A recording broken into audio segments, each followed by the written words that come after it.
If you're a coach in today's world, we're talking about January 2025, the beginning of a brand new year. And if you're a coach and you've been doing this for just even a year, if you've been coaching for a little bit, then you know a couple things about the space that you're in, right? I mean, you know, for example, that the market is saturated with coaches and they're all offering very similar services to what you're doing. You also have noticed that clients or prospects tend to shop around, right? They're like, let me check this out, let me check that out. You have likely felt the challenge of differentiating what you do and how you do it so that you stand out from other people. And of course, this space is no different than tons of other spaces last year where price sensitivity drove prices down and there was this race to the bottom, right? As new entrants showed up into the market, they started offering it a little cheaper, another a little cheaper, another little, and all of a sudden you're watching an entire industry shift down. And as a coach, you're like, okay, I have spent all my time developing capacities and skills and services. So the natural dynamic is that I'm going to share that with people. I want to share what I do, how I do it, et cetera. And the problem is that you're focused on what you offer, not what others want to buy. Those are not the same thing, right? If I go to the FedEx store, I go with the goal of shipping something from one place to another. That's my goal, ship something. What they sell me is a box, tape, and the delivery service. But can you imagine if I walked into a FedEx store and they were all about the boxes? Boxes, boxes, boxes, boxes, boxes. And you're like, yes, I understand a box is a part of the process, but I didn't walk in this door for boxes. I walked in this door for deliveries. And sometimes coaches get flipped around and they start talking about their program, their approach, their whatever, and realize we're missing what is this customer really buying? And you gotta understand, right? Why are they looking for a coach? And it may be pain reduction or it may be revenue growth at a rapid acceleration, right? So they want accelerated assistance. There's all these different reasons for what they want, and you got to figure that out. And unfortunately, and I'm not saying this is you, but many coaches out there, they do a one-size-fits-all marketing approach, right? So just here, this is my program, this is my stuff, this is what we do, this is why we're unique.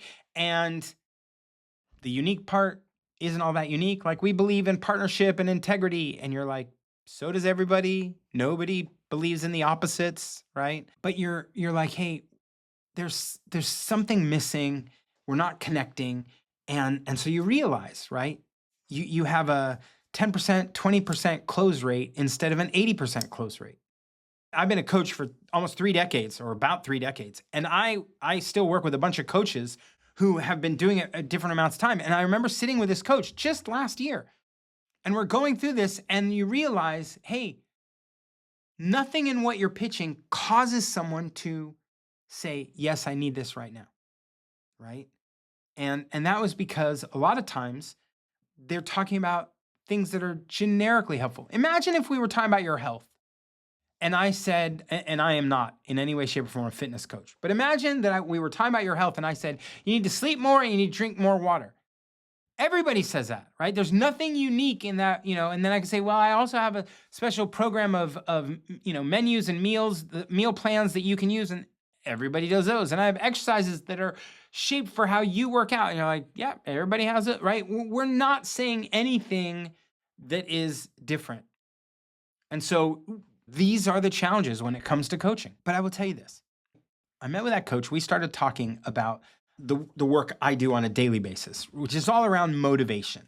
We started talking about motivation. And as we did that, I would ask, each time I described a slightly different kind of person, I would ask, have you ever had clients like this? And they would literally be able, just on describing these kinds of people, these kinds of the patterns of motivational makeups, and they would go, oh, that guy right there. And they could name him and say, that guy is that. That woman I work with is that. And they could easily pinpoint and connect the dots. Why? Because they're different. and you know this as a coach. Every one of your coaching clients is a little different, but they fall in 8 different camps. That's what we teach over at motivationcode.com. We teach the 8 different kinds of motivational patterns, or the framings we see regularly, right? And it's achievers, and it's drivers, and there's 8 of them. And what I want to do real quickly is just walk you through, as I did with this coach. I was like, hey, let me tell you how you want to sell to that kind of person, right? How you want to close that kind of deal, right? Because an achiever is all about, I want performance metrics, I want a competitive advantage, I want the opportunity to be recognized. And you're like, yeah, I get it. That's you. You're an achiever. So I need to present to you comparative data. I need to highlight any kind of uniqueness of what my program does and how it makes you unique and stand out. I need to connect unique for me to unique to you.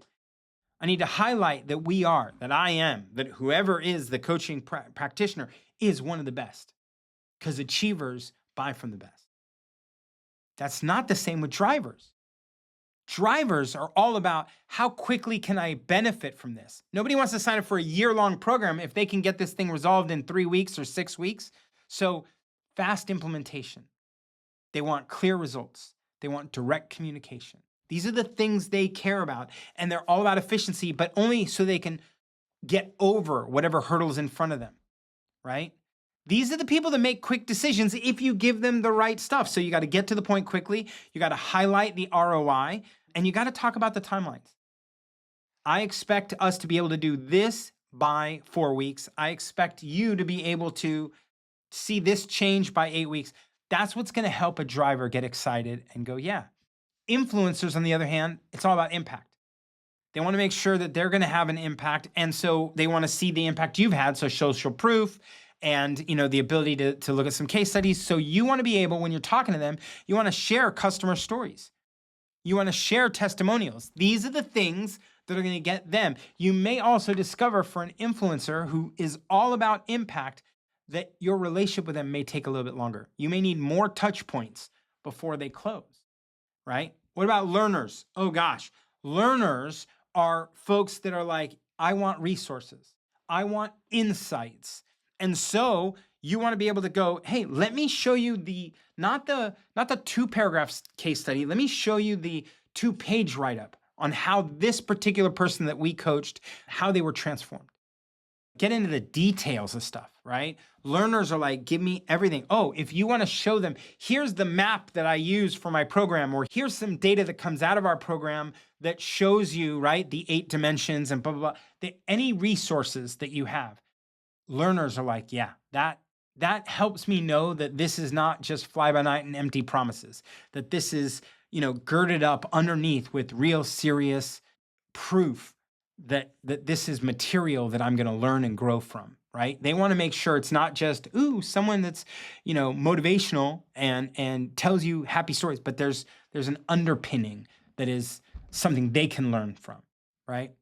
Optimizers, they're looking for process optimization, efficiency improvements, right? They want the metrics to go with that. So they're going to want to know, walk me through the entire flow of how you saw that change happen and what were the little steps that you tweaked. And you may have to give some of those away up front just for them to go, oh, I get it. I see what you're doing, right? Anytime you can share optimization metrics, anytime you can show efficiency gains, optimizers are going to be like, this is good for us. This is helpful. Orchestrators, on the other hand, is all about alignment. Orchestrators are all about total solutions, comprehensive solutions, the ability to integrate with other things. So they may ask, and you may be required, right, to answer how your coaching and your practice is going to give them back data or integrate in with their systems. They may have a calendaring system, they may have a billing system, they may have a communication system, a chat system, a question system, a whatever feedback loop system, and they just want to know that you can integrate with those things. They want to know that what you're doing also aligns with what they've been doing. They may have an in-house training program, a university for the company. They want to know how your stuff fits in with that stuff. You may have material that does, that helps them in leadership. They want to know how that works with their management material. Make sure that it all lines up. The last two are relators and visionaries. Relators are all about the team impact and any collaborative features. So they may say, I've had relators that ask me, I know I'm buying coaching from you. Can I bring a couple of my people with me? And I will say, absolutely. Right? With a relator, if I say you can bring your entire executive team to our coaching so that as I talk to you and answer questions, they're all sitting there and they're learning. And those people will be like, I need this. I had a relator that was a coach for a whole year and literally every single week brought their team to a call. Right? And you're like, yeah, because they want to see the team benefit, right? They want to build not only a relationship between them and the coach, but the rest of their executive team and the coach and the rest of that executive team with each other. And you go, totally makes sense. Visionaries are looking for future, potential, innovation, transformative impact. And so you have to be able to highlight that. Show how what you're doing is going to impact their future. Show what is possible when you do that, right? Demonstrate the potential and, again, highlight that whatever they had planned, whatever they were chasing after, your stuff comes alongside to help speed that up. That means you have to do more questioning with a visionary than with others so that you really understand where you fit, right? Now, your question is always going to be, well, how do I know if there are any of these, right? You can always send them to motivationcode.com and have them take the full assessment. But that's not what I'm recommending right here. I'm just saying, hey, heads up, there are some things that you can ask, certain questions you can ask, and you'll see people come alive or not, right? If I asked, what would make this project a standout success? I know that of the 8, achievers are going to be like, oh gosh, that is the best question. And they're going to get excited to answer the question. Whereas if I ask, hey, what timeline do you have for implementation? And someone's like, well, I know this is going to take a year. I know it's going to take a lot of time. They're not a driver. But if they're like, look, I'm looking to see if we can get quick results. I'm looking for da-da-da. I'm going to go, that's a driver, right? Who else will this solution impact? Who else will our stuff, like if we start doing stuff together, how will this impact the others? If I ask that question, or how do you see this affecting your team? If I ask that question and I get high energy response and full thought through response, I know I'm talking to an influencer, right? You're talking to me, you're probably talking to other people. What research have you done so far? How do you think about what we're doing and how it will fit with what you're doing?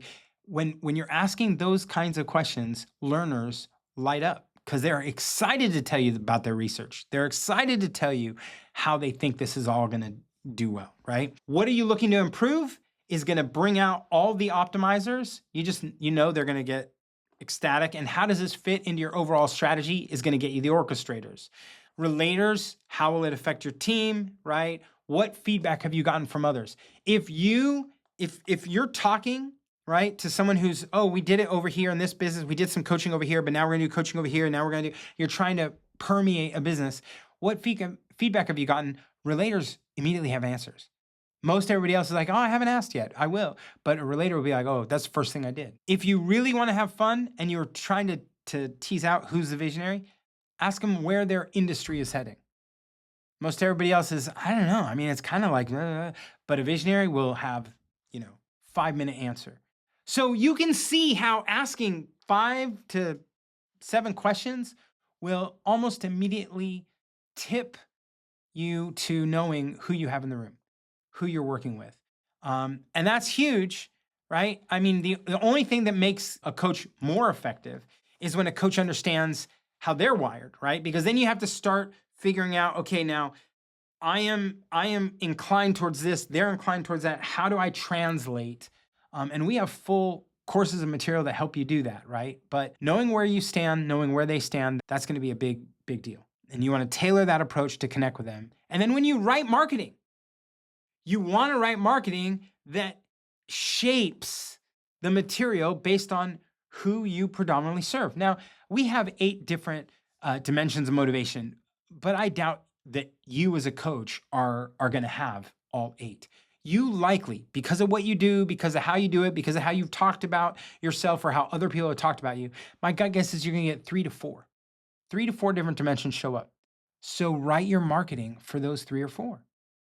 Understand how achievers and drivers and influencers and learners and optimizers and orchestrators and relators and visionaries, how they work, what moves them, what motivates them. And when you understand that and you see, okay, a majority of my customers are sitting in achiever, driver, and say influencer. Okay, there. Then let me write my content, my marketing copy that speaks to what moves those three more than anything else. Let me structure my offer. If I'm dealing with a lot of drivers, then I will likely go, hey, let's do a 6-week run and just see what we get out of that. See if we mesh, see if we kick off some big results. And at the end of 6 weeks, we'll make a go, no go on going on further. And from there, it'll be month to month. Drivers are going to be like, yes, I love that. I want to see if I get results quickly. And then I'm always happy to do more for that, right? So shaping even your offers predicated to the dimensions of motivation is going to be a big deal, right? Now, how do you get started with this? Well, as you know, right? You got first, I would always tell you, go take the M code, right? Go learn about yourself, figure it out. But also, once you start learning more and more about the 8 dimensions, I want you to go back to your own website and look over website, look over your social, look over your marketing materials and go, where's the gap in motivational alignment between the kinds of customers I help and the kind of material I know I should be writing and what I'm actually writing? And then you're going to see, oh, I got to redo this, I got to redo that, right? Create some clear, like this is who we're serving, and then create this clarity around these are the messages that work for us, these are the messages that don't, and then share that with everybody so that everybody gets aligned on, we talk about these things, we don't really get into these. These are going to be non-helpful for us. These are going to be very helpful for us, right? And then go back and start looking at every bit of your email campaigns that warm up prospects. So every lead magnet you have, everything else you're pushing out, you want to look at the emails that follow that up and go, okay, how well are these written, right? And then track as you fine tune all that, track who's buying, track who's saying yes. And you'll discover that, oh yeah, it's mostly drivers and achievers, or it's mostly influencers and relators, or whatever it is that is in your space that you're doing. And the more you do that, right, the more you can start shaping how your program works to better align with who your customers are. You may discover that because you have 2 or 3 primary motivators, that you have 2 or 3 ways that you tackle it, right? In my coaching, what I've discovered is that the order of the materials I go for changes based on who, what kind of dimension is sitting in the room. If someone's a driver, I'm going to go hit for some quick wins. If someone is an achiever, I'm going to start focusing on what's the high gain separates them, makes them a high achiever, right? If someone's all about impact, I want to put some experiments in play right away and start seeing both what is our baseline, as well as then later, when we start making changes, what's our new baseline? And the comparison between those two will show them the impact we're talking about, right? And if the numbers go really big, it's also a win for achievers, right? So there's a lot you can do, but it comes down to understanding, right? That the current way of selling, generic, consistent, but uniform across everybody, is not going to help you. You need to shape your messaging and you need to shape your offers to match what causes people to pull a trigger. That's how they're wired. That's their deep motivation. And so understanding which of the 8 dimensions they are, or which of the 8 dimensions is strongest in them, will allow you to shape your marketing material, your pitches, your campaigns, and even your offers to be the perfect offer for that kind of person. And you will see that your close rate goes up, and you will see that your customers stay longer, and that they're more interested in telling the rest of their peers what it's like to work with you than when you're just doing a generic program. I have watched my coaching practice and many other coaching practices all improve dramatically when they know how to start shaping their messaging and their offers to how people are actually wired, rather than just a generic messaging approach that really doesn't differentiate you from anyone else out there.